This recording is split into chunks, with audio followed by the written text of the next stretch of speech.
जय हिंद दोस्तों, कैसे हैं सब लोग। आज बहुत दिन बाद वीडियो बना रहा हूं। उसके पीछे रीज़न है, बिहार पुलिस जो बहाली है 21,391 वाला, उसमें काफ़ी लोग परेशान हैं। कुछ लोग फ़ोन किए, 2 दिन से फ़ोन कर रहे हैं। कुछ लोग तो यहाँ तक कि दौड़ना छोड़ दिए हैं, तैयारी करना छोड़ दिए हैं। उसके पीछे का रीज़न है, सब बताता हूँ मैं आपको इस वीडियो में। गया से कुछ लोग फ़ोन किए थे, बोल रहे भैया एनसीएल का क्या चक्कर है इसमें। बोल रहे हैं हल्ला भी उठा हुआ है कि जिस समय फॉर्म भराया था 2022 में, फॉर्म भरने से पहले का एनसीएल खोजेगा रनिंग टाइम में, ऐसा हल्ला उठा हुआ है। और इसी को लेकर के जिसके पास एनसीएल नहीं है उन लोग फॉर्म मतलब भर तो दिए थे, लेकिन अभी तैयारी नहीं कर रहे हैं कि हम लोग को दौड़ में छाट देगा। तो आप लोग टेंशन ना ले, मैं बताता हूँ। जो भी हल्ला उठाए हैं, कहीं एक जगह भी हमको दिखा दे कि एनसीएल नहीं मांगे, एनसीएल मांग रहा है, ऑफिशियल नोटिफिकेशन है नहीं है, तो बेकार का ये सब टेंशन ना पाले। रीज़न है इसके पीछे। अगर सरकार को ऐसी लेनी होती एनसीएल फॉर्म भरने से पहले का, तो वो मेंशन कर दिया होता नोटिफिकेशन में। कहीं नोटिफिकेशन में मेंशन नहीं किया है। दूसरी बात, हम लोग भी आए हैं, 2 साल हुआ है, ज़्यादा साल नहीं हुआ है। अगर ऐसा रहता सिस्टम तो वो पहले से मेंशन कर दिया होता। अगर ऐसा होता है तो कितना लोग दौड़ में जा पाएगा जी। 21 लाख बहाली है, 1,05,000 के आसपास में रिजल्ट बनेगी। दौड़ में कितना लोग जा पाएगा? किसके पास है? 90% लोग नहीं जा पाएंगे। किसको मेरिट बनाएगा वो? और इतना आसान नहीं है अपने मन मुताबिक सिस्टम चलाने का उनका। जो भी करना था फॉर्म भरने से पहले कर दिए होते। और अगर पहले नहीं डाले हैं नोटिफिकेशन में, पहले लोग को नहीं बताए हैं, तो कोई टेंशन ना ले।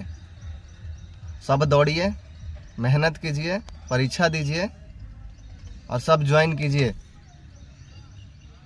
कल लोग फ़ोन करके बोल रहे भैया अब हम लोग दौड़ना छोड़ दिए हैं। क्या है? बोल रहे हैं एनसीएल मांग रहे हैं। कहाँ मांग रहा है? कौन भाई? हम लोग भी आए हैं उसी सब बहाली से। हाँ, इतना कह सकते हैं कि हम लोग वाला बहाली से ये बहाली टफ होगा कंपटीशन। उसके पीछे रीज़न है। रीज़न ये है, हम लोग जिस बहाली में थे 20 में, 21,000 वाली बहाली, जो 11,000 वाली बहाली जो हम लोग से पहले हुई थी 8415 से, उस बहाली का लड़का लोग भी हम लोग का बहाली वाला में एग्ज़ाम दिया था, रिटर्न दिया था। उन लोग का भी रिजल्ट हो गया था। तो कम से कम 15 से 20% रिजल्ट उन लोग हो गया था जो उस पिछले बहाली में दौड़ क्वालिफाई करके मेरिट का वेट कर रहे थे। तो 20% लड़का लोग दौड़ने नहीं आया था हम लोग का बहाली में, क्या कि उन लोग ज्वाइन कर रहे थे। हम लोग के दौड़ के टाइम में उन लोग को ज्वाइन करवा लिया था।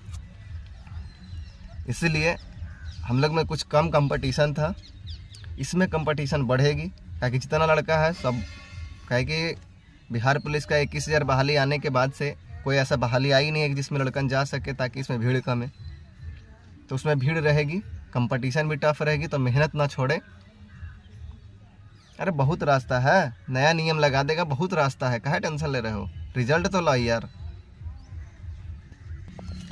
इसीलिए मैं बोल रहा हूँ, आप लोग दौड़िए, कुछ नहीं होगा वैसा। इस अफवाह में ना पड़े। और आप लोग को टाइम नहीं देगा। इलेक्शन ख़त्म होते ही आप लोग का एग्ज़ाम लेगा। जुलाई अगस्त में एग्ज़ाम स्टार्ट कर देगा। अगस्त में 1 से 2 मंथ मुश्किल से टाइम देगा रिजल्ट आने में, और रिजल्ट के बाद तुरंत दौड़ ले लेगा। इसलिए रुके नहीं। आप लोग इतना ये मत पड़े कि फलना बोल दिया, यहाँ से हल्ला उठ गया, एनसीएल मांग रहा है। कुछ नहीं मांग रहा है। अभी एनसीएल बना ले, अभी का एनसीएल बना ले एग्ज़ाम से पहले। और सभी लोग से मैं यही रिक्वेस्ट करूँगा, अफवाहों पे ध्यान ना दें, तगड़े से मेहनत करें। अगर वैसा कुछ भी रहेगा हम बताएंगे, वैसा कुछ नहीं है अभी। आप लोग बेकार का अफवाह में मत पड़े।